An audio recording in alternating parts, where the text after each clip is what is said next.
Orang yang mempunyai itu kan istilahnya bangga gitu loh, merasa ada yang melindungi selain manusia gitu kan, yang nggak kasat mata. Kenapa dia sampai bisa mau melepaskan itu semua? Karena tauhidnya kepada Allah, keimanannya bertambah, sehingga dia tahu nggak ada yang bisa menolong, nggak ada yang bisa membantu kecuali Allah. Nah, itulah yang akhirnya dajalnya nggak mau. Siapa orang yang dia melakukan tauhid tinggi, pasti dajjal itu akan mengajak orang yang dipengaruhi ini untuk tidak ke orang itu. Gimana caranya? Pokoknya tidak ke orang itu. Mau mencret kayak, mau sesek kayak, mau badannya ini.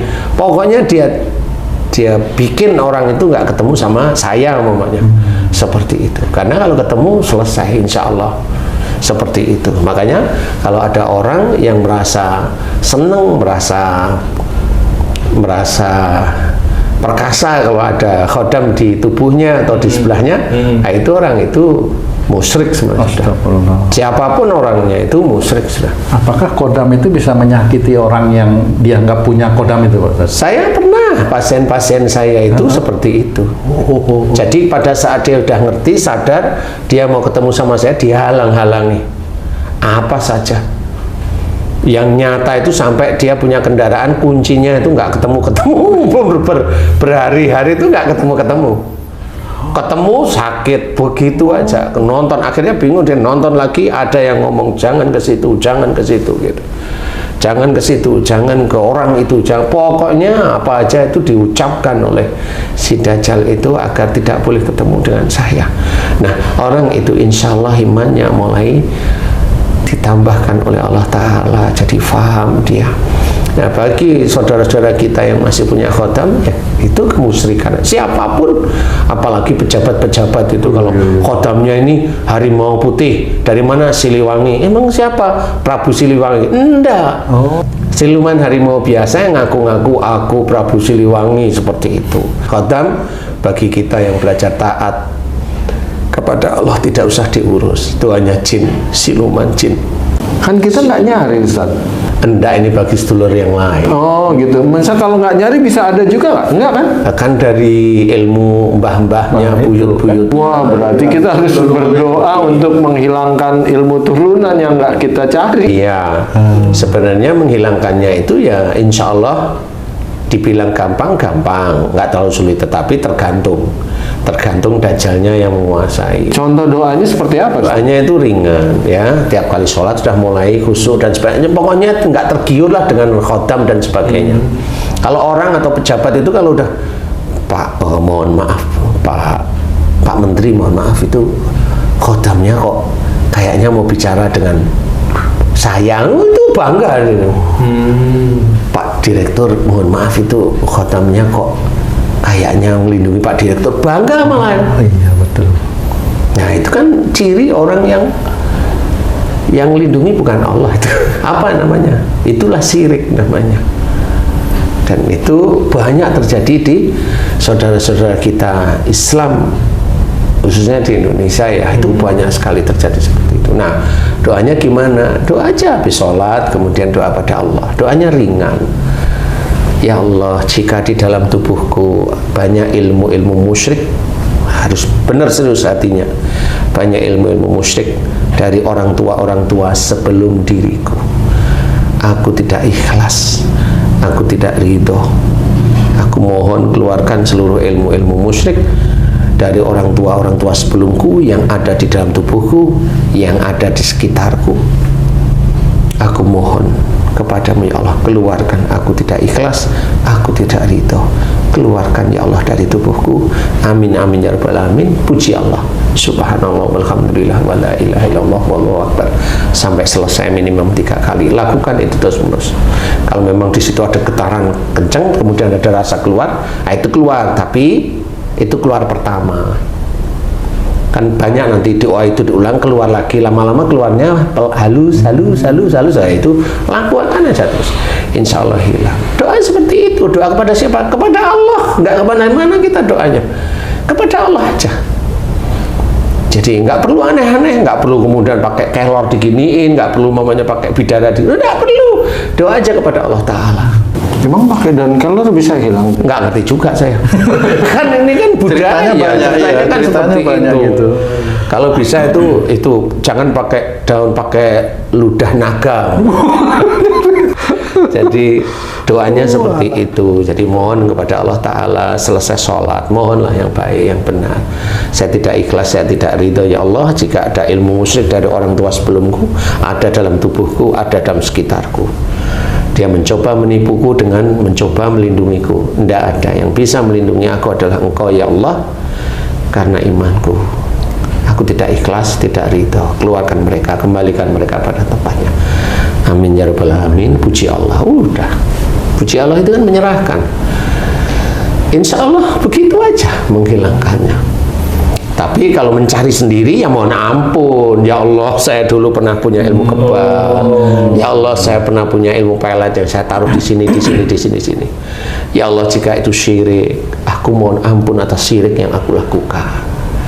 Apalagi dia sendiri dukun, apalagi dia itu bisa ngobatin yang memang caranya seperti itu syirik sebenarnya. Dia yakini ilmunya yang menyembuhkan, kan gitu. Nggak ada Allahnya sama sekali. Ya seperti itulah yang harus kita ketahui, Pak. Mohon ampun untuk dirinya sendiri. Ya Allah, ampuni dosa syirikku, ampuni dosa musyrikku. Ya Allah, ampuni ya Allah, aku tobat, aku tidak melakukan lagi.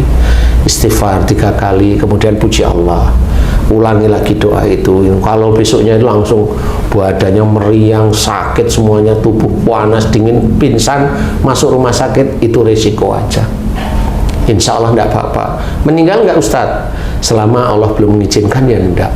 Kan ringan saya ngomong. Nah kalau ngizinin ya bablas lah, namanya Allah ngizinin. Kan persoalannya itu kan kita nggak tahu Allah ngizinin apa enggak, itu kan nggak tahu gitu loh.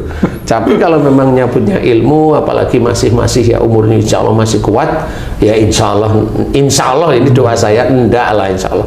Yang jelas tobat. Karena satu hal yang harus kita ketahui adalah jika seseorang itu nyawa sudah dalam tenggorokan, dia itu bertobat kepada Allah Ta'ala atas syirik yang dilakukan, Allah tidak menerima taubatnya. Dan orang ini pasti masuk neraka. Kalau urusan syirik, musyrik, kekal di dalamnya. Nah, na'udzubillah min dzalik. Jadi kita harus pahami, ayo kembali ke realnya Allah, ke jalan Allah, syariat Islam. Tauhid dikuatkan, Allahnya kuat. Yang melindungi kita hanya Allah. Tapi kalau yang melindungi Allah, tahu di sini bilang Allah, tapi tahu juga yang melindungi adalah ilmunya. Nah, itu tetap aja dia syirik dia sebenarnya. Tidak boleh Allah itu Menduakan. Iya kan gitu. Harus belajar seperti itu, difahami. Karena merasa ada manfaatnya kali ya. Iya, orang itu merasa ada manfaatnya. Padahal nggak ada manfaatnya sama sekali. Dia hanya merasa dilindungi aja oleh siluman-silumin itu sebenarnya. Kalau saya mau ketawa ketiwi aja loh. Ini orang dia dihidupkan, ada dalam kandungan, dilahirkan, diberi banyak nikmat, diberi karunia oleh Allah Ta'ala, tetap aja dia ngelakuin syirik, musyrik dan sebagainya. Nah, disinilah kita mencoba untuk memahami. Tidak perlu kita itu bangga dengan khotam, mohon ampun kepada Allah Ta'ala. Jika masih ada sedulur-sedulur atau teman-teman yang Islam itu masih senang main-main, itu silakan aja. Silakan aja. Umur itu tidak akan orang tahu. Kalau dia nanti sudah meninggal dalam kondisi masih main-main seperti itu, dia akan tahu sendiri akibatnya. Jadi cukup bahwa kajian-kajian itu yang lurus-lurus saja, nggak usah yang aneh-aneh. Jangan percaya dengan khotam karena itu jin, dan itu siluman tingkat bawah lah. Siluman itu siluman ular, itu ya siluman harimau, siluman laba-laba, siluman kalajengking, siluman celeng babi.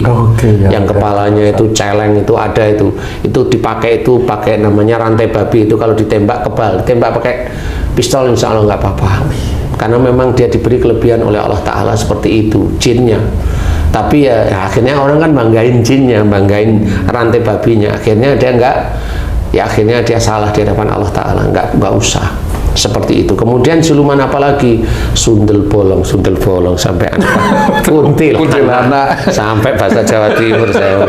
Kuntilanak, genderuwo itu siluman. Jadi dia wajahnya nggak sempurna. Jadi kita tetap ingat pada Allah Ta'ala, yang melindungi Allah, yang kita sembah Allah, yang kita minta pertolongan Allah Ta'ala.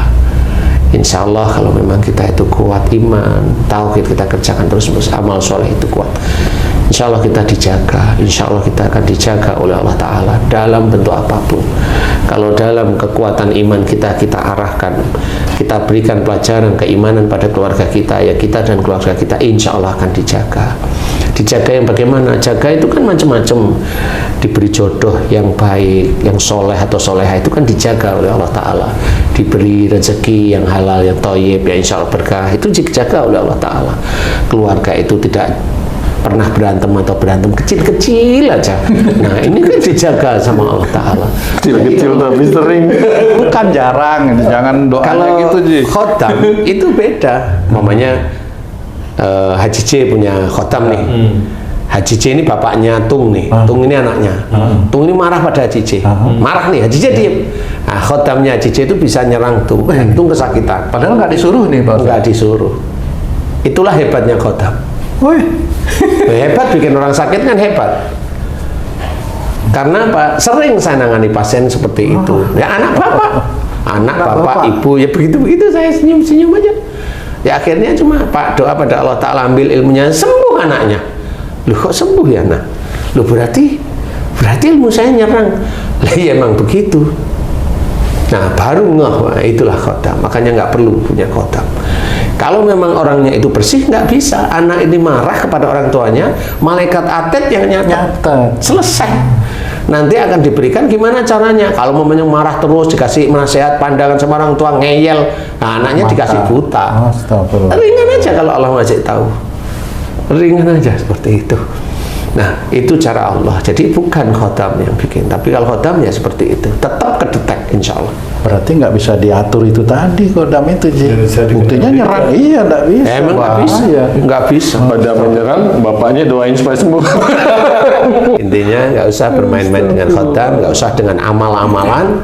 Ibadah yang baik, sholat 5 waktu yang tertib, baca Quran niatnya satu lillahi ta'ala, sholat niatnya satu lillahi ta'ala. Jangan dicampur sholat itu untuk sukses, jangan sekali-kali. Sholat agar hartanya banyak, jangan sekali-kali. Sholat bisa membayar hutang, nggak usah difikirin. Sholat niatnya satu lillahi ta'ala, baca Quran niatnya satu lillahi ta'ala. Kerjakan semuanya karena Allah, kerjakan semuanya karena Allah. Yang hanya bisa menolong kita hanya Allah. Tidak ada jin, tidak ada siluman. Ya, jadi kita harus pahami itu. Nah, mudah-mudahan ini bisa menjadi manfaat bagi seluruh beriman yang lain. Wallahu a'lam. Alhamdulillah. Terima kasih banyak Pak Ustadz penjelasannya. Para pemirsa dan sahabat beriman dimanapun berada, mudah-mudahan tayangan kami kali ini bisa bermanfaat untuk meningkatkan keimanan dan ketakwaan kita kepada Allah Subhanahu wa Ta'ala. Amin ya rabbal alamin. Saya Tung pamit diri, sampai jumpa di video kami yang lain. Wassalamualaikum warahmatullahi wabarakatuh. Waalaikumsalam warahmatullahi wabarakatuh. Alhamdulillah.